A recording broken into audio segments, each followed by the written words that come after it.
Healing hands प्रोजेक्टसाठी सुरू झालेली ही भेट फक्त कामापुरतीच राहणार होती का?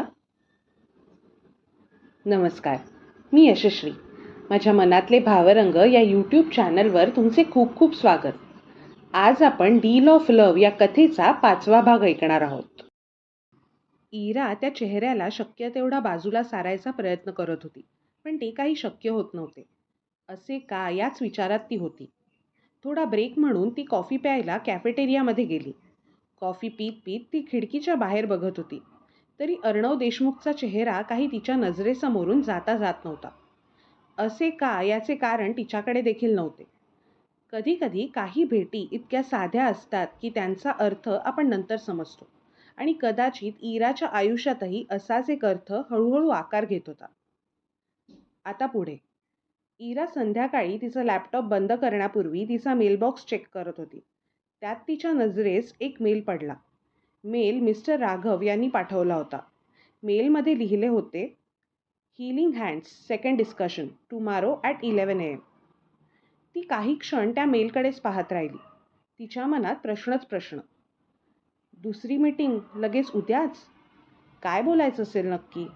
अजून तर प्रोजेक्टची फक्त सुरुवात आहे ना? मग इतक्या लवकर लगेच दुसरी मीटिंग का? ती थोड्या वेळाने खोल श्वास घेत स्वतःलाच समजावत म्हणाली, कदाचित काही अपडेट्स असतील किंवा काही नव्या कल्पना. पण तिचे मन मात्र एकाच विचाराने धडधडत होते, आणि ते म्हणजे अर्णव देशमुख सोबत पुन्हा भेट. ती या सगळ्याचा विचार करतच घरी गेली. मनात उद्या नक्की मला कशासाठी बोलावले आहे त्याचेच विचार. रात्री झोपताना कसे बसे अर्णव देशमुखचे विचार बाजूला सारून ती झोपून गेली. दुसरा दिवस उजाडला. सकाळी तयार होत असताना ती स्वतःलाच हसली. इरा, शांत हो. हे फक्त काम आहे, फक्त एक मीटिंग आहे ही, बाकी काही नाही. पण आरशात दिसणाऱ्या स्वतःच्या चेहऱ्यावर मात्र तीच अस्वस्थता दिसत होती. थोडं अपेक्षेचं, थोडं न बोलता जाणवणारं काहीतरी. तेवढ्यात तिचे घड्याळाकडे लक्ष गेले आणि म्हणाली, अरे देवा, या सगळ्या गडबडीत मला मीटिंगला पोचायला उशीर व्हायचा. तिने तिची बॅग घेतली, आईबाबांना नमस्कार केला व त्यांचा निरोप घेऊन बस स्टँडच्या दिशेने जायला निघाली.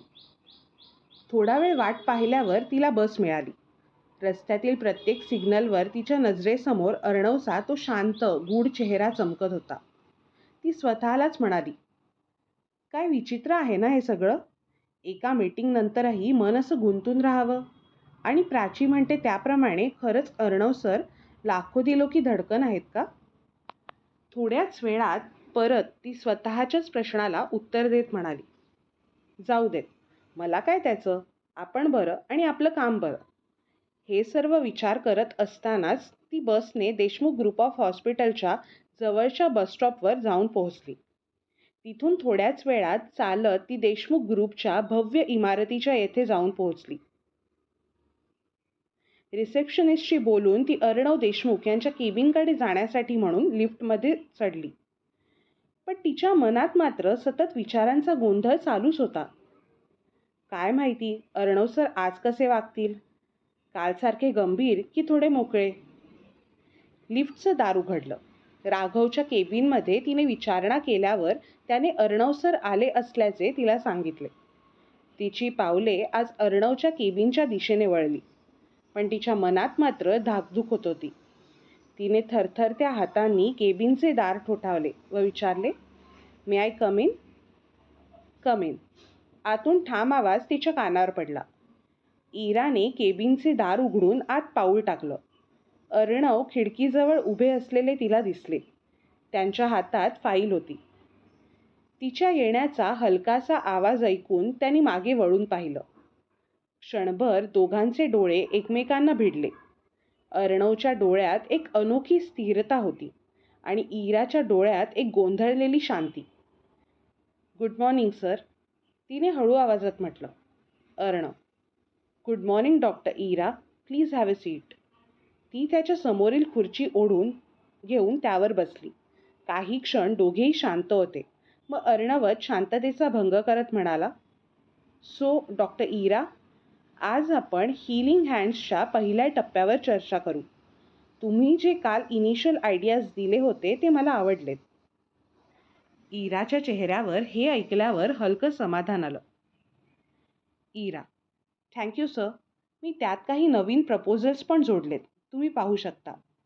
असे म्हणून तिने फाईल पुढे केली. अर्णवने ती फाईल तिच्या हातातून घेतली, पानं उलटवली आणि थोड्या वेळाने म्हणाला, ओव्हरऑल कन्सेप्ट छान आहे, पण मला वाटतं आपण कम्युनिटी रीचचं सेक्शन अजून स्ट्रेंथन करू शकतो. इराने लगेच उत्तर दिलं, हो, ते मीही विचारात घेतलं होतं, पण रिसोर्स लिमिटेशन्समुळे थोडं कठीण होईल. अर्णव त्यावर लगेचच म्हणाला, कठीण म्हणजे अशक्य नाही डॉक्टर इरा. इराने थोडंसं स्मित करत म्हटलं, हो सर, पण प्रॅक्टिकली त्यात काही अडचणी आहेत. हे ऐकून अर्णवच्या चेहऱ्यावर हलकं आव्हानात्मक हसू आलं आणि तो म्हणाला, मग आपण त्या अडचणींवर काम करूया. शेवटी हीलिंग हँड्स हा ड्रीम प्रोजेक्ट आहे, कॉम्प्रोमाइज नाही. त्याच्या आवाजात आत्मविश्वास होता, पण इराला त्याच्या त्या बोलण्यात हलकासा इगो जाणवला. तिने त्यावर हळू आवाजात उत्तर दिलं, ड्रीम प्रोजेक्ट नक्कीच आहे सर, पण स्वप्न बघायची असतात, ती ओझं बनवायची नसतात.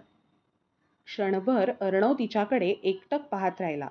तिच्या डोळ्यातील ती ठामता त्याच्या नजरेतून सुटली नाही. अर्णव थोडं स्मित करत म्हणाला, इंटरेस्टिंग पॉईंट. मग दोघांमध्ये हसत हसत गप्पा चालू होत्या.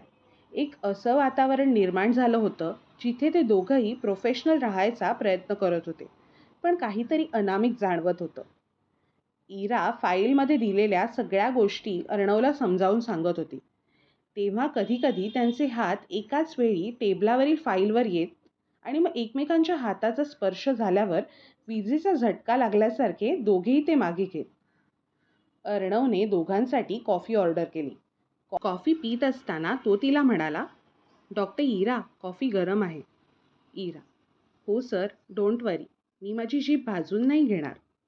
यावर ते दोघेही हसले. अर्णवने विचारले, डॉक्टर इरा, तुम्ही इतकं भावनिकरित्या जोडून काम का करत आहात या प्रोजेक्टशी? इराने त्यावर उत्तर दिलं, कारण मला वाटतं काही लोकांसाठी ही केवळ सेवा नाही, तर त्यांच्यासाठी ही जगण्याची नवी उमेद आहे, नवी दिशा आहे, नवा श्वास आहे.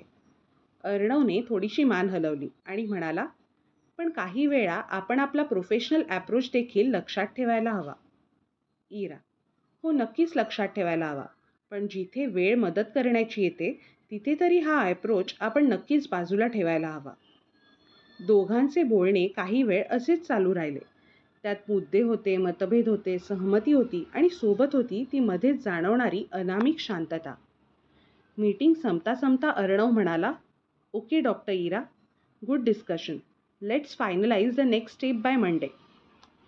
इराने फाईल गोळा केली आणि म्हणाली, शुअर सर.